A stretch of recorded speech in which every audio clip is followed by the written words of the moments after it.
નગરપાલિકાના કર્મચારીઓએ 8 લોકો વિરુદ્ધ નોંધાવેલ ફરિયાદનો વિરોધ કરવા સર્વ સમાજ અને વેપારીઓની મીટિંગ એમએલએના અધ્યક્ષસ્થાને યોજાઈ। નમસ્કાર, આપ જોઈ રહ્યા છો મારો આવાજ ન્યૂઝ।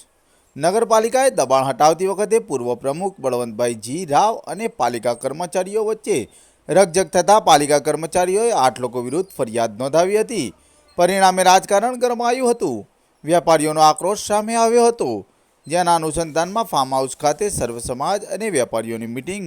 રણનીતિ ઘડવા યોજાઈ હતી, જેમાં વેપારીઓએ પાલિકા સામે આક્રોશ રજૂ કર્યો હતો। ધાનેરાના એમએલએ માવજીભાઈ દેસાઈએ મધ્યસ્થી કરતા આખર મામલાનો સુખદ ઉકેલ લાવવાની કોશિશ કરી હતી। માવજીભાઈએ ઘટતું કરવાની ખાતરી આપતા આગળની રણનીતિ પડતી મુકાઈ હતી અને દબાણ મુદ્દે પાલિકાને નીતિ નિયમ મુજબ કાર્યવાહી કરવાની વાત પર ભાર મૂક્યો હતો।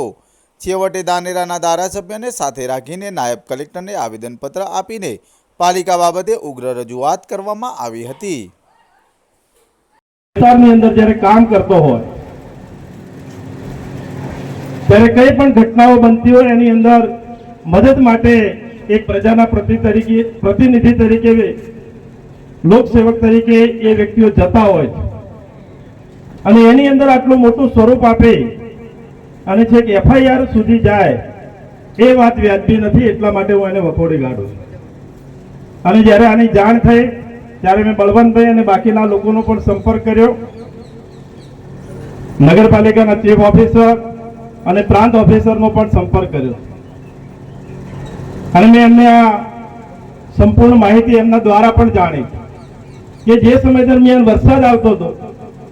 અને વરસાદ આવતો હોય એવા ટાઈમે જે દબાણો દૂર કરવા માટે આ જે સમગ્ર પ્રક્રિયા હતી, હું પણ એક સરકારના પ્રતિનિધિ તરીકે દબાણો દૂર અવશ્ય કરવા જોઈએ, પણ એના માટેની પણ જે આજે જે નગરપાલિકાના એન્જિનિયર દ્વારા જે લોકોને પરેશાન કરે અને લોકો ઉપર વેપારીઓ ઉપર ફરિયાદ દાખલ કરી છે રાજકીય આગેવાનો ઉપર,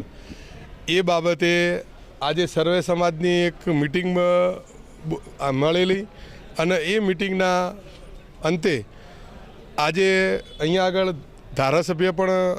ધારાસભ્યને સમાચાર મળતા ધારાસભ્ય પણ હાજર રહેલા અને સર્વે સમાજે એક નક્કી કર્યું હતું કે આવી રીતે જો કોઈ અધિકારીઓ કરતા હોય તો એના અમે આપણે ધરણા ઉપર બેસવાનું હતું, પરંતુ ધારાસભ્ય અને એસટીએમ સાહેબની ખાતરી આપતા જે અધિકારીએ ખોટું વર્તન કર્યું હશે, ખોટી રીતે ફરિયાદ દાખલ કરી છે કે વેપારીઓને ખોટી રીતે પરેશાન કરતા હશે તો એના અમે કાયદેસરની કાર્યવાહી કરશે અને જે પણ અધિકારી ખોટી રીતે લોકોને ધમકાવે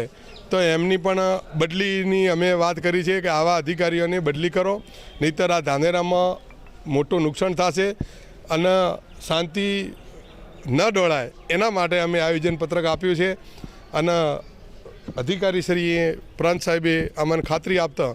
આ મિટિંગ આજે અમે પૂર્ણ કરીશું।